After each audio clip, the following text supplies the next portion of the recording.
He was 15 years old when he walked behind his mother's coffin through the streets of London. The whole world was watching. He kept his face completely still. He did not cry. He did not break. He walked. And in that silence, in that unbearable public grief, a 15-year-old boy made a promise to himself that the world would not hear about for another 25 years. Last week, he kept it. Welcome to Royal Report Daily, your most trusted source for breaking royal news and exclusive investigations.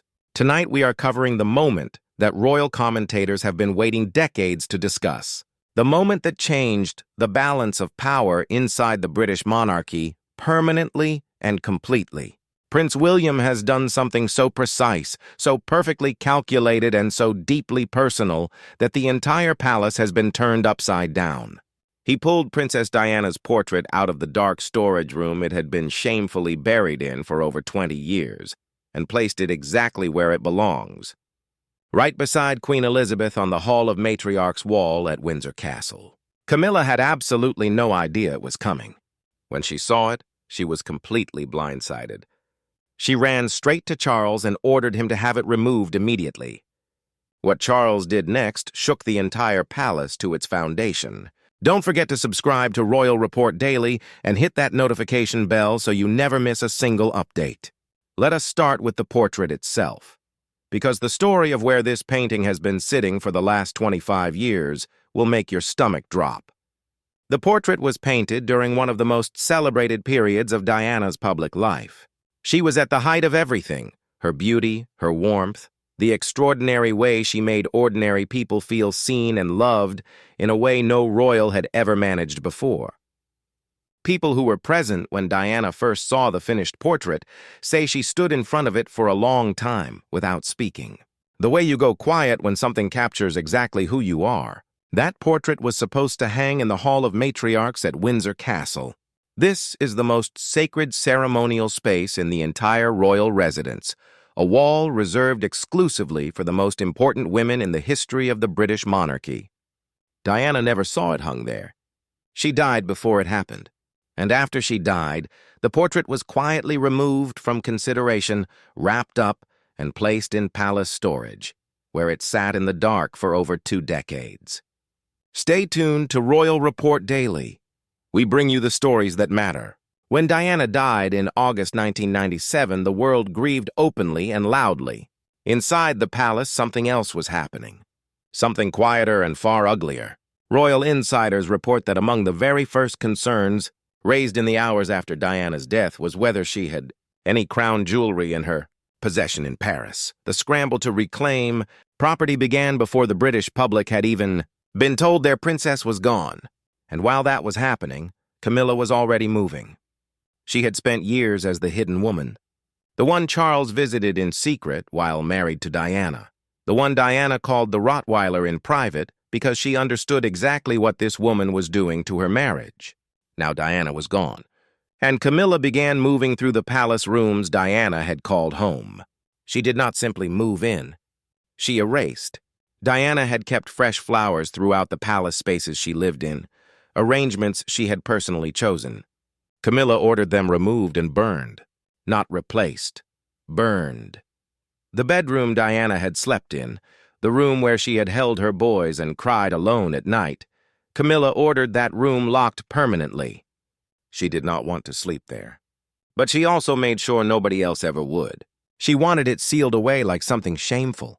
Diana's personal items were boxed and relocated. Her image began disappearing from the most prominent ceremonial spaces inside the royal residences, and the Hall of Matriarchs at Windsor, that sacred wall of honor, never received Diana's portrait at all. For over 20 years, the most beloved royal woman of the modern era was missing from her own family's wall because one woman found her presence uncomfortable. Make sure you like this video and subscribe to Royal Report Daily for more exclusive investigations. William was 15 years old when he walked behind his mother's coffin. He walked in silence in a suit in front of the entire world with his face completely still. He was a child who already knew that his father had been having an affair with another woman for years. Diana had sat him down and told him herself. She said there were 3 people in their marriage. She said that was the reason the family had broken apart. His younger brother Harry found out differently. He was watching a television debate about the monarchy with Diana when Camilla's name appeared on screen. He turned to his mother and asked who that was. Diana had to explain it to her youngest son in that moment. Live with no preparation. But the most devastating thing William would ever learn about what was done to his mother came from a letter. In 1995, 2 years before she died, Diana wrote a note to her solicitor, Lord Mishcon. In that note, she stated that she believed Charles was planning to have her killed in a staged car accident, brake failure, and serious head injury, so that he would be free to move on. She wrote that her husband was planning an accident in her car. 2 years after writing those words, Diana died in a car crash in a Paris tunnel. That note was handed to police after her death, but sat untouched for 6 years before finally reaching Scotland Yard. Charles was eventually questioned about it privately. William and Harry did not know the full contents of that letter for years. When William finally understood what his mother had written in the last 2 years of her life, and then looked at what had been done to her memory inside the palace walls after her death, something inside him hardened completely. It never softened again. At 16, he finally broke. He pulled aside a close confidant and let it all out. He said that Camilla got her claws into his father and never let go for a single instant. He said that was the reason his mother was dead, because Diana had been driven out of her own family, stripped of her protection, pushed out until she had nobody around her, and she ended up completely alone and unprotected in a Paris tunnel in the middle of the night.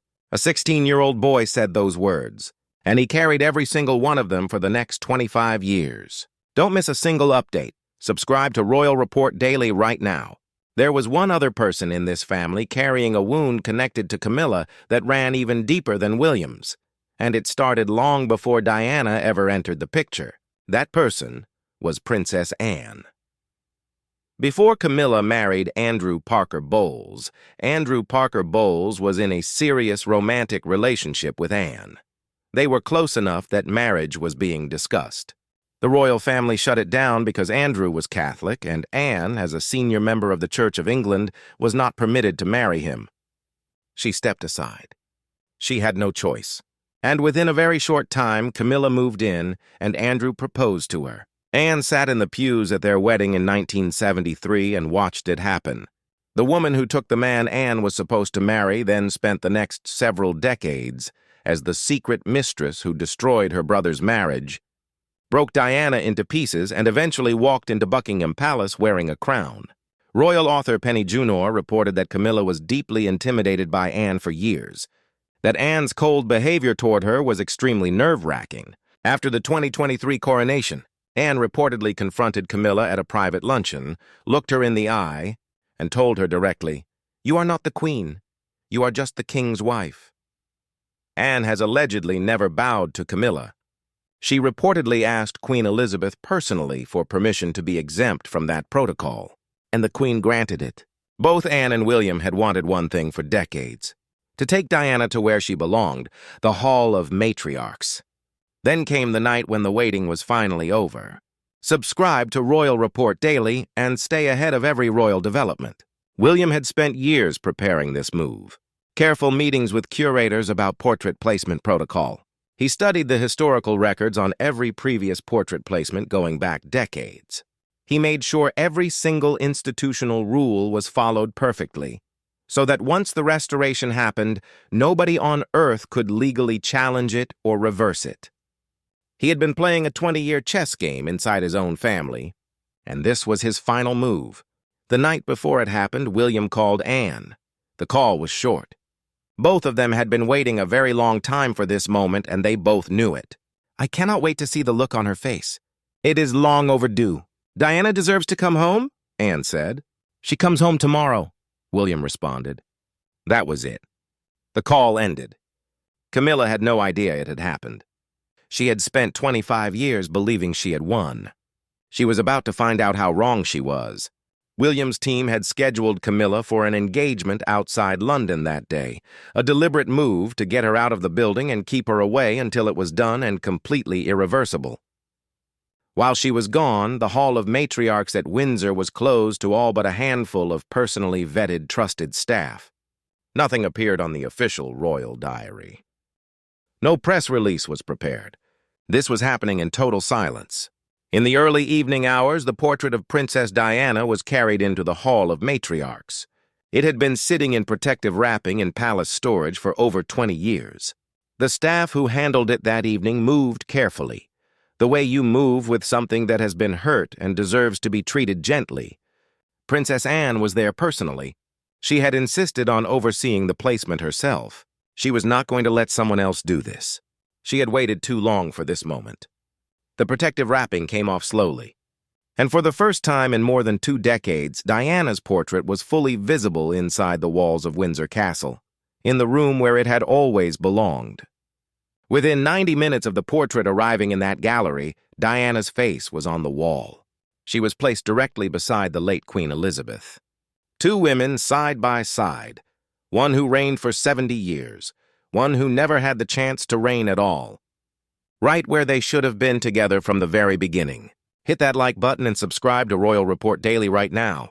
The room was very quiet after it was done. Multiple witnesses reported that nobody spoke for a moment. They just stood there and looked at it.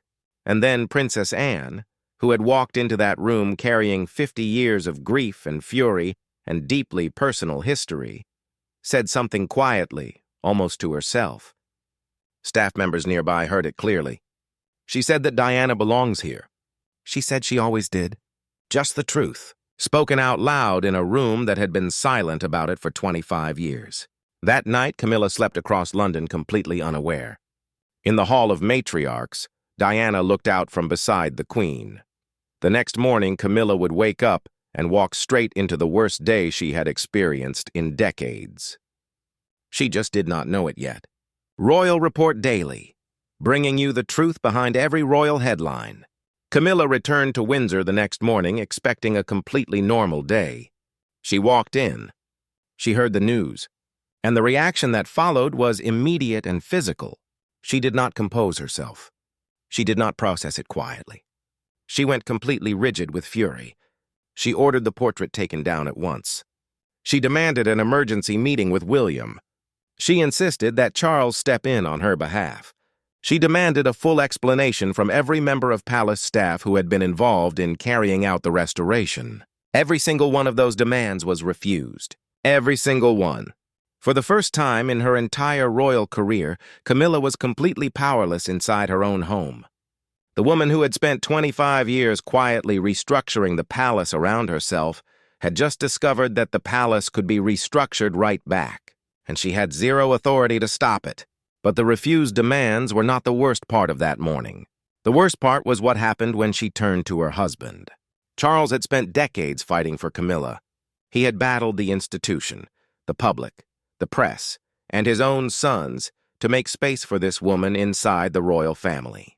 He had spent 25 years being the one person in the world Camilla could always rely on to stand up for her.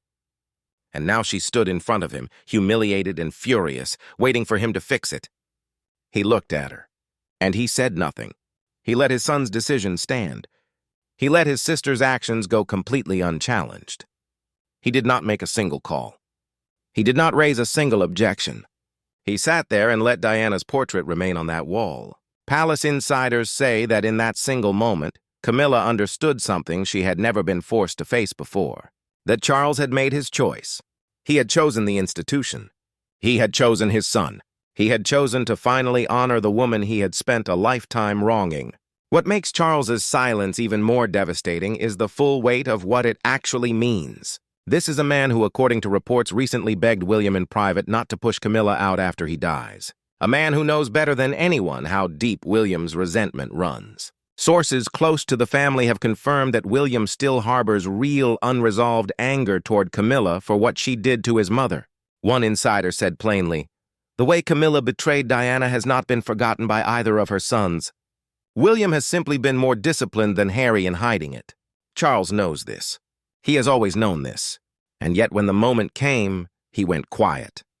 That is not just a husband failing to defend his wife. That is a king accepting that the reckoning he could not stop forever has finally arrived. Don't miss a single update. Subscribe to Royal Report Daily right now. Just when Camilla thought she had seen the worst, Princess Anne walked into the room. She came herself, face to face. She looked at the woman who had burned Diana's flowers, locked her bedroom, and watched her portrait disappear from the walls for 20 years. And she said 5 words, "It is what Diana deserved." Camilla stood there and heard those words from the one woman she had never been able to win over, never been able to intimidate, and never been able to make bow. What followed was not just a terrible morning. It was the beginning of a complete and permanent restructuring of Camilla's position inside the royal family. She was quietly removed from upcoming public engagements. Royal patronages that Diana had built and championed were being reactivated under Catherine's office. Charities Diana once poured herself into were being moved back into prominence in William's official schedule. The royal family's communications mentioned Diana's name more in the 2 weeks after the restoration than they had in the previous 2 years combined. This was a signal, clear, institutional, and completely irreversible.